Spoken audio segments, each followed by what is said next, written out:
ሰላም ቤተሰብ እንዴት ናችሁ? አለን ወዳጆች። እንግዲህ ያው ቪዲዮን በደንብ ሼር እያደረጋችሁልኝ ነው ማለት ነው።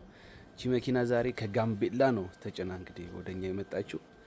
እንግዲህ ባለቤት አልመጣም፣ በእምነት ነው የተላከልን። እኛም እምነታችንን ጠብቀን ፎ አድርገን በፍጥነትና በጥራት እንልክለታለን ማለት ነው። እንደዚህ ከሩቅ ቦታ የምትመጡ ሰዎች በጣም ነው ትልቅ አክብሮት ነው ያለኝ ቤተሰብ፣ እውነት ለመናገር ማለት ነው። ማለት በዚህ በሶሻል ሚዲያ ብቻ አይታችሁ እየመጣችሁ እያሰራችሁ ነውና ፈጣሪ አምላክ ያክብርልኝ ማለት እፈልጋለሁ። እኔም ደግሞ ግዴታዬን በደንብ እወጣለሁ። ለዚህ ደግሞ ከዚህ በፊት መጥተው ያሰሩን ሰዎች ምስክር ናቸው ማለት ነው።